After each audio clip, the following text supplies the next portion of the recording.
Hello అండి, ఇవాళ ఇంట్లోనే నోరూరించే వెజ్ శాండ్విచ్ అయితే ప్రిపేర్ చేశాను. దాని ప్రిపరేషన్ ఎలాగో మీరు కూడా చూసి ట్రై చేయండి. ఇలా సన్నగా తరుక్కున్న ఆనియన్స్, టమోటా, పచ్చిమిర్చి, కొంచెం కొత్తిమీర అయితే వేసుకోవాలి. అలా వేసుకున్నాక అందులో కొంచెం సాల్ట్, కారము, కొంచెం బ్లాక్ పెప్పర్ అయితే వేసుకోవాలి. అలా వేసుకున్నాక అంతా బాగా మిక్స్ చేసుకోవాలి.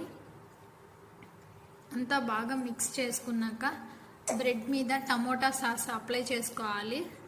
అలా అప్లై చేసుకున్నాక ముందుగానే కలిపి పెట్టుకున్న మిశ్రమాన్ని అయితే బ్రెడ్ మీద ఉంచుకోవాలి. అలా ఉంచుకున్నాక గట్టిగా ప్రెస్ చేయాలి. అప్పుడే దాంట్లో నుంచి పడిపోకుండా ఉంటుంది ఆనియన్స్ అవి.